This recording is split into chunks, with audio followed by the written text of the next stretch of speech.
નમસ્કાર, આપ જોઈ રહ્યા છો લોકમંચ ને હું છું જય શર્મા। તો આજે લોકમંચમાં એ વિષય ઉપર ચર્ચા કરીશું કે એક એવી સમસ્યા, એવી એક વિકટ સમસ્યા કે જેનો અંત ક્યારે આવશે તેની રાહ જનતા ઘણા વર્ષોથી, ઘણા સમયથી જોઈ રહી છે।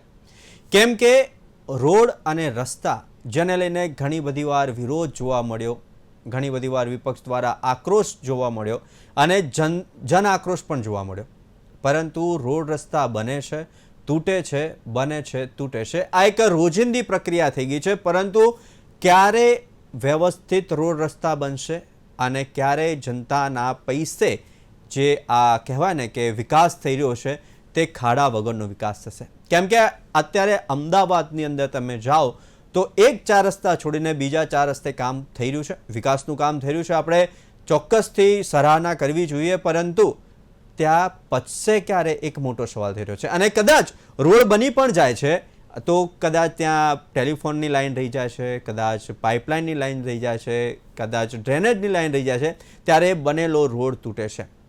અત્યારનો દાખલો આપું તો ન્યૂ મણિનગરની અંદર વ્હાઇટ ટોપિંગ રોડ સરસ મજાનો તૈયાર થઈ ગયો હતો, પરંતુ હવે જ્યારે પાણીની પાઇપલાઇન નાખવામાં આવવાની હતી તો ત્યારે આ રોડ તોડ્યો અને હવે પાણીની પાઇપલાઇન નખાશે અને ફરી એકવાર ત્યાં રોડ બનશે।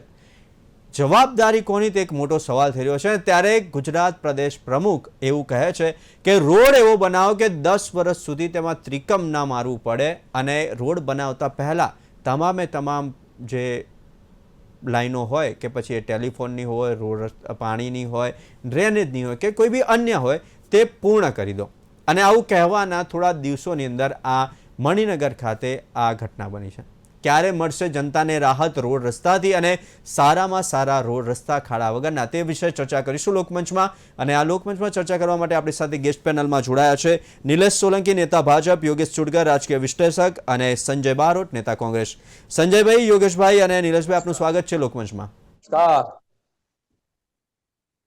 નિલેશભાઈ, હમણાં જ એક ટકોર કરવામાં આવી ગુજરાત પ્રદેશ ના થી કે એવો રોડ બનાવો, જગદીશ વિશ્વકર્માજી એવી ટકોર કરી છે અધિકારીઓને કે એવો રોડ બનાવો કે 10 વર્ષ સુધી એમાં ત્રિકમ મારવાની જરૂર ના પડે અને કોઈ પણ રોડ બનાવતા પહેલા તેની અંદર કેવા કેવા પ્રકારની પાઇપલાઇન તે રોડ પરથી પાસ થવાની છે એનો એક બ્લુ ચાર્ટ બનાવીને રાખો। એ થઈ જાય પછી રોડ રસ્તાનું કામ કરો। શું આ હવે કામ કરવાની કામગીરી છે? હવે આ સમય છે કે રોડ પહેલા આ થવું જોઈએ? જયભાઈ, પ્રદેશ અધ્યક્ષ શ્રી જગદીશ વિશ્વકર્માજીએ ખૂબ જ સારી એવી માર્મિક ટકોર, પણ હું આને એક ચેતવણી પણ કહી શકું છું, કારણ કે માન્ય પ્રદેશ અધ્યક્ષ પૂર્વ રાજ્ય કક્ષા મંત્રી પણ રહેલા છે, એમને ઘણો બધો અનુભવ છે પ્રજા વચ્ચે જવાનો, અને આજે પણ એ સીધા સંપર્કમાં છે। તો એ એક જરૂરી છે કે એ અધિકારીઓના, એ જે કર્મચારીઓ છે એને સીધો મેસેજ જાય કે ભાઈ હવે એવો સમય નથી। આજે રોડ ઉપર ટ્રાફિક દિવસે ને દિવસે વધતો જાય છે, એક ઘરમાં બે ત્રણ ગાડીઓ લાવી શકે છે। રોડ મોટા નથી થવાના। હવે આપણી જોડે એટલું બધું નથી કે ભાઈ સોસાયટીઓ બની ગઈ, ટેનામેન્ટો બની ગયા, ઘણી બધી એવી જગ્યા। હવે જે રોડ છે તો રોડ ઉપર હવે ફૂટપાથ ઓછી કરો, સાઈડમાં કોઈ નાનું એવું હોય તો એને દબાણ જે હોય એ દૂર કરો, પણ રોડ એટલા મોટા નથી થવાના। અને હવે વારંવાર જે ભારણ વધે છે, ટ્રાફિક વધે છે, એક રોડ ઉપર તમે ખાલી રિમાઇન્ડિંગ કરો કે આનું સર્વે કરાવો તો 1 મિનિટમાં 500 ગાડીઓ અવર જવર કરતી હશે। કોઈ એવો બ્રિજ બાકી નથી કે ટ્રાફિક ના થતો હોય।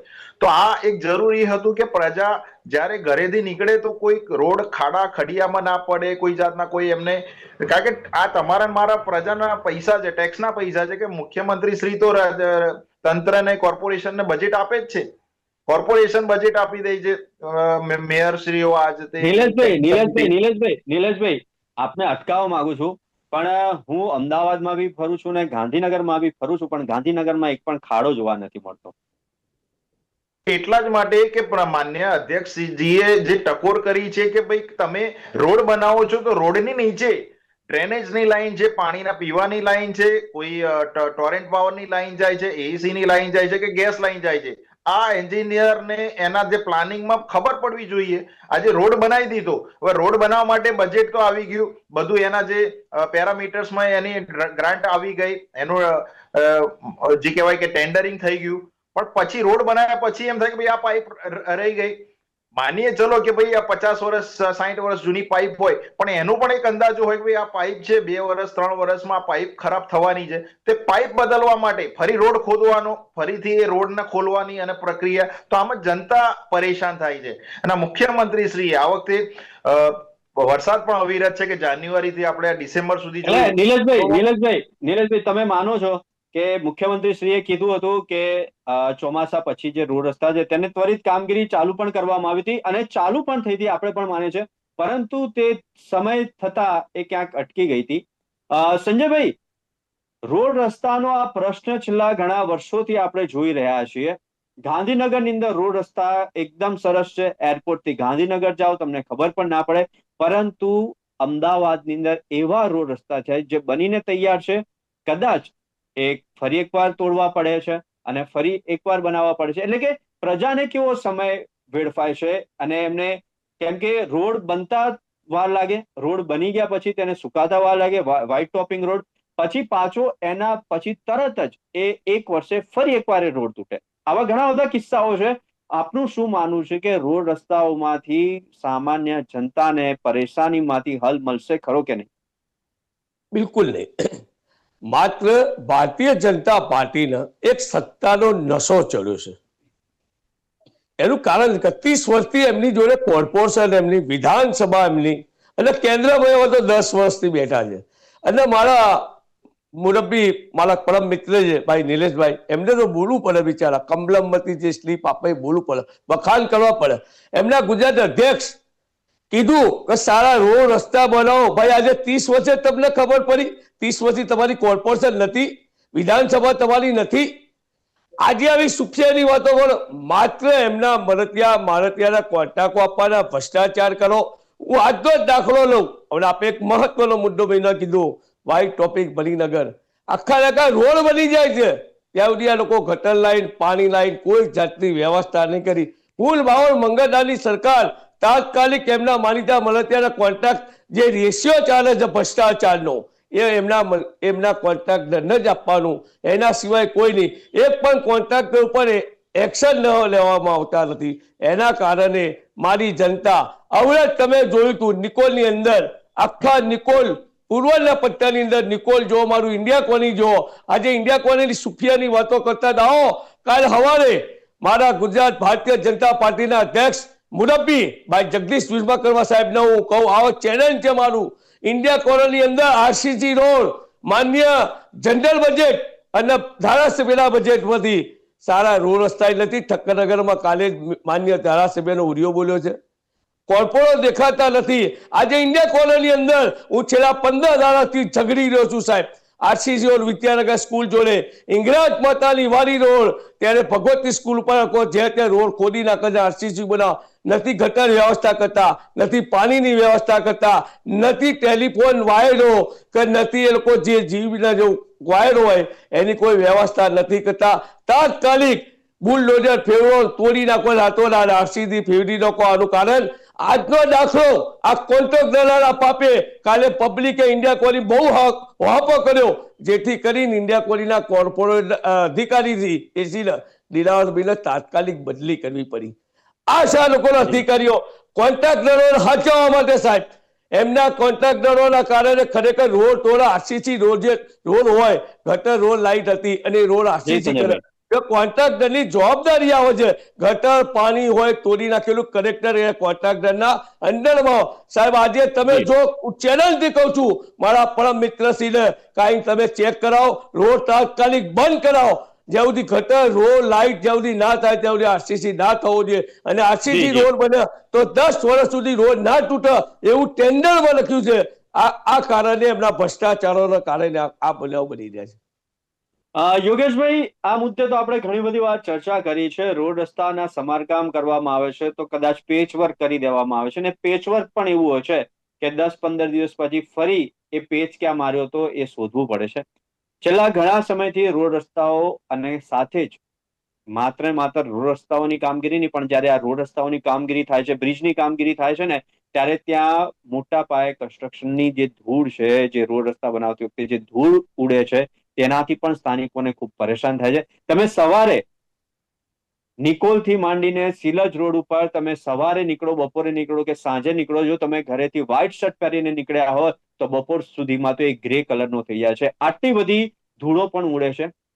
સામાન્ય જનતાને ઘણી બધી મુશ્કેલીઓ છે. રોડ રસ્તા, ધૂળ, નિરાકરણ શું આનું, યોગેશભાઈ?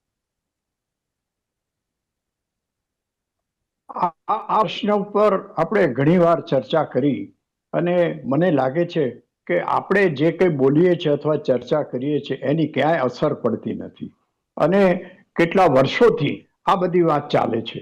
મને એકવાર યાદ છે કે અમારા વિસ્તારમાં એક રોડ ખરાબ હતો, ત્યારે ભાજપના નેતા જાડેજાજીએ ફોન કર્યો અને રાતોરાત ત્યાં નવેસરથી રોડ બન્યો હતો.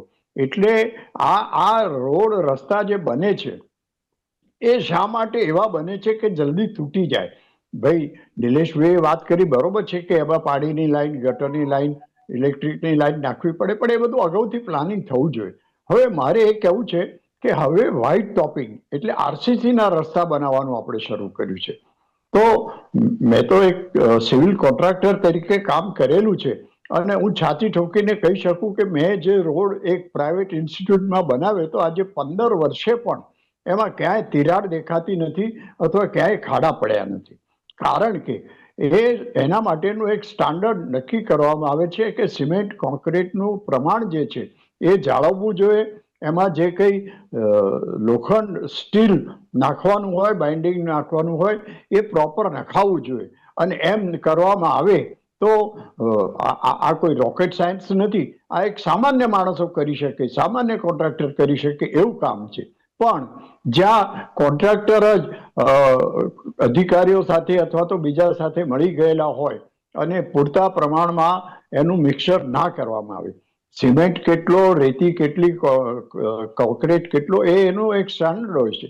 મેં જ્યારે રોડ બનાવ્યો ત્યારે અમારી ઉપરના જે એન્જિનિયર હતા એમણે દર 2-2 કલાકે એમાંથી બ્લોક લઈને એની સ્ટ્રેન્થ માપવાનું કામ કર્યું હતું અને એના સર્ટિફિકેટ અમને આપવામાં આવ્યા હતા અને પછીથી જ મને બીજા કામો મળ્યા હતા. એટલે આ જે સિમેન્ટના રોડ બને એની સ્ટ્રેન્થ કેટલી છે એ નક્કી કરવા માટેના એના સિમેન્ટ બ્લોક લેવા જોઈએ, એનું ટેસ્ટિંગ થવું જોઈએ અને એની સ્ટ્રેન્થ કેટલી છે એ જોવું જોઈએ. આવું ક્યાંય થતું હોય એવું મેં તો જોયું નથી. મારા વર્ષોના અનુભવ, પબ્લિક લાઈફના અનુભવમાં ડામરના રોડ હતા ત્યારે, અત્યારે આરસીસીના રોડ થાય છે ત્યારે આવું ક્યાંય જોયું નથી. ડામરના રોડ બને અને પછીથી એમાં કેટલો ડામર નાખો, કેટલું એનું લેયર કરવું, શું કરવું, નીચે ખાડા ખૈયા છે, રેતી છે, એ વગેરે વગેરે ચેક કરવું જોઈએ. આવું કાંઈ થતું નથી. અને એ ન થવાને કારણે એ લોકોને, કોન્ટ્રાક્ટરને આમાં ચોરી કરવાનો ફાયદો મળે છે અને એ કોન્ટ્રાક્ટર બહુ સમજદાર હોય છે. એ બાકીનો નફો પોતે એકલો નથી ખાઈ જતો, જે તે અધિકારીઓ અથવા તો જે તે રાજકારણીઓને પણ આપે છે. એટલે કારણ કે મારે પેલો લાંચ શબ્દ નથી વાપરવો એટલે મારે આવું કહેવું પડે છે. પણ આ કેટલા વર્ષોથી ચાલતું આવ્યું છે અને ભાઈ સંજયભાઈએ કીધું એ પ્રમાણે 30 વર્ષથી ગુજરાતમાં એક પાર્ટીનું રાજ ચાલે છે, કોર્પોરેશનમાં પણ એમનું છે અને હવે તો ડબલ એન્જિન ને ટ્રિપલ એન્જિનની વાતો થાય છે. ત્યારે આવું કેમ? કારણ કે, અને બીજું મારે એ કહેવું છે કે હમણાં છેલ્લે ગંભીરા બ્રિજનો બનાવ બન્યો, એની અગાઉ મોરબી બ્રિજનો બનાવ બન્યો, કેટલા જીવ ગયા એની તો કોઈને નડતર છે નહીં. 2 લાખ ડિક્લેર કરી દીધા કે મૃતકને આપવામાં આવશે. અરે ભાઈ, પૈસા આપવાથી જીવ પાછો નથી આવતો. અને હવે છેલ્લા અઠવાડિયામાં આપણા અમદાવાદમાં જ સુભાષ બ્રિજમાં ક્રેક પડી અને આ ક્રેકનો મારી પાસે જે રિપોર્ટ આવ્યો છે એ પ્રમાણે એક નાગરિક જતો હતો, એને જોયું કે અહીંયા ક્રેક પડે છે, ત્યારે એને મ્યુનિસિપલ કોર્પોરેશનમાં ક્યાં ફોન કરવો એ તો ખબર ના પડી. એટલે એને તાત્કાલિક 100 નંબર ઉપર પોલીસને ફોન કર્યો અને પોલીસ એટલી એફિશિયન્ટ કે 10 મિનિટમાં ત્યાં આવી ગયા અને ત્યાં રોડ બંધ કરાવીને એ લોકોએ જે તે બીજા કન્સર્ન વિભાગને ખબર આપી અને પછી ત્યાંનું કામ થયું. હવે આ સુભાષ બ્રિજ 82 વર્ષ જૂનો છે અને એના નીચેથી રિવરફ્રન્ટના રોડ જાય છે.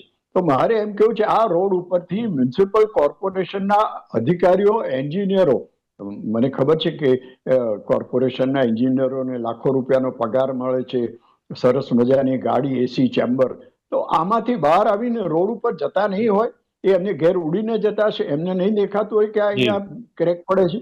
અને હવે તો એ સુભાષ બ્રિજની નીચેથી રિવરફ્રન્ટના રોડ જાય છે. તમે ઉપર નજર કરો તો દેખાય કે ભાઈ અહીંયાથી આટલું ગાબડું પડ્યું છે અને સળિયા દેખાય છે. તો એ કોર્પોરેશનના એન્જિનિયરો, અધિકારીઓને નહીં દેખાતું હોય. અમારા કોર્પોરેટર મિત્રોને તો હું એટલા માટે નથી કહેતો કે મારા 2 કોર્પોરેટર મિત્રોએ તો એવું કીધું કે દાદા તમે આ ફરિયાદ કરવા આવો છો પણ અધિકારીઓ અમારું કોઈ સાંભળતા જ નથી, કશું કામ થતું જ નથી. એટલે તમે મને ફરિયાદ કરીને સંતોષ માનો અને હું અધિકારીઓ સુધી પહોંચાડું, બસ ત્યાં વાત પતી જાય છે અને ફૂલ સ્ટોપ થઈ જાય છે. એટલે હવે જો તંત્ર સુધરવાનું હોય તો જ આનો કોઈ ઉપાય આવે. બાકી તો ડામરના રોડ બનાવો, સિમેન્ટના બનાવો, અને હવે તો કઈ પ્લાસ્ટિકના બનાવવાની વાત છે. આ બધું થાય પણ જ્યાં સુધી એની ગુણવત્તા જાળવવામાં ના આવે તો મારે એક સિવિલ કોન્ટ્રાક્ટર તરીકે કહેવું જોઈએ કે ગુણવત્તા જાળવવા માટે એની ઉપર પૂરતું સુપરવિઝન થવું જોઈએ. કોર્પોરેશનના અથવા સરકારના એન્જિનિયરોએ એ કામ થતું હોય ત્યારે ત્યાં હાજર રહીને અથવા એને ચેક કરવું જોઈએ. એક કેશવ વર્મા નામના આપણા કમિશનર આવ્યા હતા, યોગેશભાઈ પોતે. હાજી જી જી જી જી જી.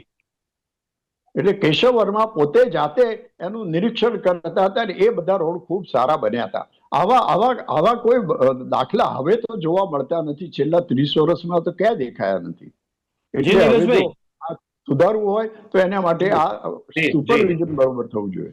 જી જી જી યોગેશભાઈ. નિલેશભાઈ, 3 પ્રશ્નો યોગેશભાઈએ પણ હલ કરી દીધા છે. એક તો સૌથી પહેલા ગુણવત્તા છે તે બરોબર નથી હોતી. બીજું કે ભૂતકાળના જે અધિકારીઓ હતા કે જ્યારે જે કામ ચાલતું હતું ત્યારે ત્યાં ઉભા રહેતા હતા. નથી કહેતા કે માથે ઉભા રહીને કામ કરાવવું પડે છે, શું એવું કરવું પડશે? અને ખાસ કરીને ભ્રષ્ટાચાર, છેલ્લા ઘણા સમયથી આપણે આ શબ્દને લઈને ચારે બાજુ ચર્ચા થતી હોય છે. એટલે ખરેખર આવું થતું હશે જ તો જ રોડ સારા નહીં મળતા હોય ને, શું કહેવું? જે ચોટગરજીએ બ્રિજની વાત કરી, તો જે સુપરવિઝનમાં જે ત્રુટિ આવી, તો જરૂરી છે કે દુર્ઘટના ના બને અને એક જવાબદારી પૂર્વક જે એના એન્જિનિયરોએ જોયું હશે કે ભાઈ આને મરામત કરવાની જરૂર છે, તો સારું છે કે એ બંધ કરવામાં આવે. કોઈ દુર્ઘટનાને આ તો પેલું 2 બાજુ બોલવાનું થાય કે દુર્ઘટના થઈ તો સરકારે કેમ આમાં સુપરવિઝન ના કર્યું. આજે 93 બ્રિજ થી વધારે, આજે તમારે અમદાવાદથી ગાંધીનગર જવું હોય તો પહેલા 1.5 કલાક લાગતો હતો, આજે 40 મિનિટથી પણ ઓછી લાગે છે. આજે 1,32,000 કિલોમીટરના રોડ બની ગયા ગુજરાતમાં. 980 કિલોમીટરની આજે પાઇપલાઇનો ડ્રેનેજ સિસ્ટમ અપનાવી. નિલેશભાઈ, આપને અટકાવવા માંગુ છું વારે ઘડીએ, કેમ કે અમદાવાદને 2024માં ભારતમાં સ્વચ્છ સિટીનો એવોર્ડ મળ્યો કેન્દ્ર સરકાર દ્વારા. તો આ બધું પણ જોવું જોઈએ ને. બધું જ ખરાબ નથી. માનીએ છીએ કે ભ્રષ્ટાચાર છે તો એને નાબૂદ કરવા પણ આ નરેન્દ્રભાઈની સરકાર, મુખ્યમંત્રી શ્રીની સરકાર આગે આવી છે. એટલા જ માટે જેલના સરિયા પાછળ જાય છે. આજે જેટલી કંપનીઓ છે એ કંપનીઓ બ્લેકલિસ્ટમાં હોય છે. ગંભીરા બ્રિજની આપણે વાત કરી તો ગંભીરા બ્રિજના જે માલિક હતા એ જેલમાં છે, એના જેટલા બી હતા નામો એ બધા જેલમાં છે. હવે કોર્ટનો પ્રશ્ન થાય છે કે કોર્ટ આમાં એ જ્યુડિશિયલ હોય છે કે એમાં સરકારને કામ છે વિજિલન્સ બેસાડવું, તપાસ કરવી. આ બધું તૂટ્યા પછીની વાત છે. આ બધું તૂટ્યા પછીની વાત છે. પહેલા કેમ ધ્યાન નથી અપાતું? હું એ જ કહું છું તમને કે આ બધું ઘટના ઘટી ગયા પછી હવે ધારી કે એ પેલા જે જાગૃત નાગરિક છે એને લાગ્યું, એને તિરાડ દેખાઈ, એને ફોન કર્યો ત્યારે આ ઘટના બની. શું ઇન્સ્પેક્શન નથી થતું? કારણ કે થોડા સમય પહેલા જ રિપોર્ટો આપવામાં આવતા હતા, કોંગ્રેસ દ્વારા પણ વિરોધ કરવામાં આવ્યો હતો કે કેટલાક બ્રિજ ખરાબ છે, કેટલા તૂટેલા છે.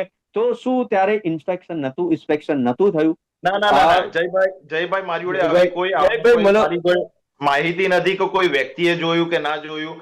સુપરવિઝન હંમેશા થતું હોય છે અને સરકારના 93 બ્રિજ છે એ 93 બ્રિજનું સુપરવિઝન થતું હોય. સુપરવિઝનમાં આરી અંતે બહાર આવ્યું અને રૂરકીનો જે રિપોર્ટ આવશે એ રિપોર્ટમાં અંતે એને સમારકામ કરવાનું છે કે એને કઈ રીતનું કરવું છે એ રિપોર્ટ એન્જિનિયરને આગળ વધશે અને કોઈને રાહદારીઓને જનતાને તકલીફ ના પડે એ માટે ડાયવર્ઝન પણ આપ્યું કે રિવરફ્રન્ટ ઉપર કોઈ કોમર્શિયલ વાહનોની પરવાનગી નથી. આજે એ ડાયવર્ઝન પણ આપવામાં આવ્યું. મેં આપને કહ્યું કે સરકાર, ટ્રાફિક વિભાગ તંત્ર બધી જ રીતે જે નિલેશભાઈ CCTV નિલેશભાઈ સમયનો અભાવ છે. સંજયભાઈને બી થોડોક સમય આપવો છે. હા સંજયભાઈ. કામ કરી રહી છે. નિલેશભાઈ બિલકુલ જો મારા મિત્ર આવું ના કર, સત્ય સ્વીકારો. આ જનતા તમને ને મને કાળા પરસેવાના ટેક્સના રૂપિયા આપે છે. મારા વડીલ મુરબ્બી ગુજર સાહેબ બહુ વારી કીધું કે એમની જોડે નિચોડ અનુભવ છે, આટલા સિનિયર અનુભવ. હું જાતે કહું છું, ભ્રષ્ટાચારના તમે નહીં કરો, કરંટ અધિકારીઓને એક્શન નહીં લો તો આ પરિણામ ભોગવવું પડશે. આમાં તમે હું નહીં, હું એક રાજકીય આમાં રાજનીતિ કરવા નથી માંગતો, પણ મારી જનતા તમને મને ટેક્સ આપે. જો ટેક્સ તમને લેટ આપે ને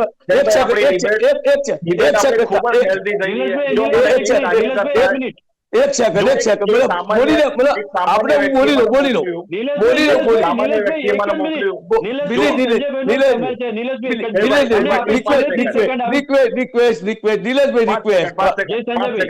ભાઈ મારા ભાઈ આપની ડિબેટ ખૂબ જ સામાન્ય વ્યક્તિઓ જોઈ રહ્યા છે. એમને મને એક મોકલ્યું કે કેડીલા બ્રિજ જે ઘોડાસરમાં તૂટી પડ્યો હતો, સાંસદ કોંગ્રેસના ગઢવી સાહેબની કંપનીએ બનાવ્યો હતો, એમાં કોઈ એક્શન નતા લેવાય. આ તો હવે તમને મને ખબર હોવી જોઈએ, બરાબર? હવે સાંભળી લો. હવે મને રાજનીતિ શીખવાની કહું સાહેબ, અમારા બીજો 92 વર્ષ સુધી તૂટ્યા નહીં, તમારા સુરત પણ 9 વર્ષમાં તૂટી ગયા ને એના કરતા વિશેષ આ ખોખરાનો બીજ સાહેબ 3 વર્ષથી તોડવામાં તમને રાખ્યો, એના કરતા વિશેષ કહું. અરે સાહેબ કેટલાના જેલમાં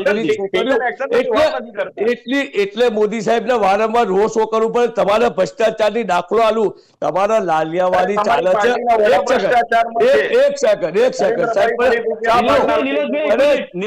નિલેશભાઈ આપની વચ્ચે હું નતો બોલ્યો. અરે પણ કેવું ના, વિપક્ષ તરીકે બોલીશ. પ્રધાનમંત્રી તમારા નિલેશભાઈ રિક્વેસ્ટ, પ્રધાનમંત્રી તમારા છે, મારા છે. પ્રધાનમંત્રી અને પેલા મારી આગળ પ્રધાનમંત્રી તમારા છે, મારા છે, પણ ભ્રષ્ટાચાર થતો હોય ને 2 મિનિટ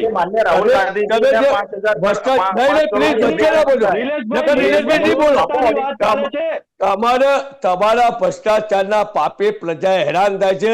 આજે રોડ અને તમે પછી સુપિયાની વાતો કરતા તો હવે એક નદીની પાર પેલી બાજુ આખો એવો બીજ બનાવ્યો હતો, બીજ આ બાજુથી પેલી બાજુ સારી દિવાલ હતી. આવા તમારે એન્જિન બીજું પછી આપણો બીજા નંબરમાં એક પેલી વચ્ચે આજો સત્ય શિખર પછી તમારા ભ્રષ્ટાચારનો બીજો દાખલો. આ ડિબેટ નહીં. નિલેશભાઈ તમારો બીજો ભ્રષ્ટાચારનો ઉઘરાવ આપું. ચંદ્રપ્રકાશ હોલ, તમને હું કાળા પરસેવાના ટેક્સના રૂપિયા આપીએ છીએ. આ ભ્ષ્ટાચાર તો ચંદ્રપ્રકાશ હોલ છેલ્લા કેટલાય સમયથી અંદરની ટાઇલ્સો તૂટી ગઈ છે. 4 મહિના 6 મહિના લગાવેલા પૈસા આપણે એડવાન્સ નહીં લઈએ. આ દીકરીઓ કાલ વેવાઈ ત્યાં કોણ બેસે? તમારા આખા ટાઇલ્સો તૂટી ગયા. પુરાવા આપવું.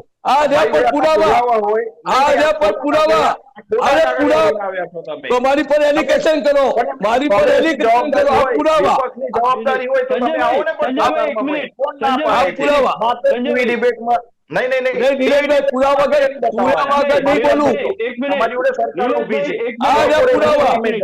ખાલી કાગળિયા લઈને આવવાના એમ નહીં. આ કાગળિયા ખાલી ટીવી ડિબેટમાં નહીં, તપાસ કરો.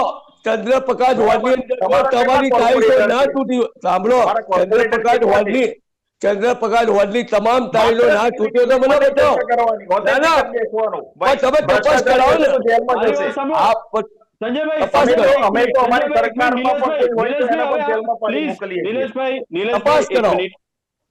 નહીં માત્ર જયભાઈ, આ તો કેવું છે કે હું 2 કાગળિયા લઈને બેસી જાઉં, પણ લાવો ને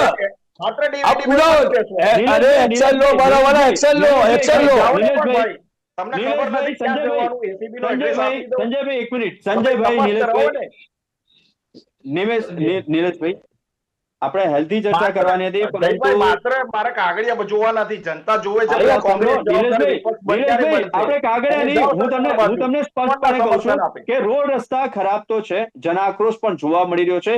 સામે સમારકામ થાય છે, પણ સમારકામ પણ યોગ્ય નથી થતું. અને રોડ રસ્તાની અંદર છેલ્લા ઘણા સમયથી વૈષ્ણોદેવીથી માંડીને તમે આવો સિલત સુધી, એ મારો રૂટીન રસ્તો છે. ઝુંડાલથી વૈષ્ણોદેવી સુધીના જે રોડ રસ્તા છે એ નથી સારા. સારા કરવા માટેનો પ્રયત્ન કરાય છે, પણ જ્યારે મુખ્યમંત્રી સાહેબ અમારા ઘર આગળથી નીકળે છે ત્યારે તાત્કાલિક ધોરણે રોડ બની જાય છે, ટેમ્પરરી રોડ બને છે. સીએમ સાહેબ નીકળી જાય છે, 2-4 દિવસમાં એ રોડની અંદર ખાડા જોવા મળે છે. આ સત્ય હકીકત છે, મારા ઘરની સામેની હકીકત છે. પણ અત્યારે ત્યાંનું કામ ચાલી રહ્યું છે. 6 મહિને એ રોડ બની રહ્યો છે. આજ સવારથી જ એનું કામ ચાલુ થયું છે. 6 મહિને સારો રોડ બન્યો છે. ના, હવે એક કામ કરો ભાઈ નિલેશભાઈ, હવે મારી વાત ખોટી હોય ને કાલે ચંદ્રપ્રકાશ રોડ તપાસ કરાવો. ના ના નિલેશભાઈ, હવે કાલે ચંદ્રપ્રકાશ રોડ ચેક કરાવો, પછી તમારા આરસીસી નો સંજયભાઈ, નિલેશભાઈ, સમયનો અભાવ છે. આઈ એમ રિયલી સોરી કે ના આપી શક્યો. નિલેશભાઈ, એક મિનિટ. નિલેશભાઈ, સમયનો અભાવ છે. નિલેશભાઈ, સમયનો અભાવ છે. યોગેશભાઈ, સોરી, હું તમને એટલો સમય ના આપી શક્યો, પરંતુ આપણે જે 3 મુદ્દા કીધા એ ખૂબ જ અગત્યના છે. એ પક્ષ હોય કે વિપક્ષ હોય, આ જનતાના પૈસા છે, જનતાના પૈસે વિકાસ થઈ રહ્યો છે, તો ચોક્કસપણે તે પૈસા પરસેવાના છે અને તમને એક વિશ્વાસ સાથે આપેલા છે કે અમને પ્રાથમિક સુવિધાઓ પૂરી પાડશે, પરંતુ એ નથી પડી રહી, જેનો આક્રોશ પણ જોવા મળ્યો છે. ત્યારે એક જ રસ્તો છે કે હવે જે રસ્તો બને એ જે રીતના ગુજરાત પ્રદેશના પ્રમુખ કીધું છે જગદીશભાઈએ કે 10 વર્ષ સુધી એવો ને એવો રહે. આપણે ઈચ્છીએ કે એવું થાય, તો રોડ રસ્તાની રામાયણમાંથી ક્યારે મળશે સામાન્ય જનતાને આરામ, તે વિશે ચર્ચા કરવા માટે નિલેશભાઈ, યોગેશભાઈ અને સંજયભાઈ આપ અમારી સાથે જોડાયા, તે બદલ ખૂબ ખૂબ આભાર. તો આદિ લોકમંચમાં આજની ચર્ચા કે રોડ રસ્તાથી ક્યારે મળશે રાહત, કેમ કે રોડ બને છે, તૂટે છે, બને છે, તૂટે છે, પણ ક્યારે પણ એ રોડ લાંબો નથી ટકતો. તો હવે જે પ્રમાણે ટકોર કરવામાં આવી છે કે રોડ રસ્તા હવે 10 વર્ષ સુધી એવાના એવા રહેવા જોઈએ, એ તો આવનારો સમય જ બતાવશે. તો આથી લોકમંચમાં આજની ચર્ચાને આવતીકાલે નવા વિષય સાથે ફરી મળીશું. ત્યાં સુધી જોતા રહો ગુજરાત ન્યૂઝ.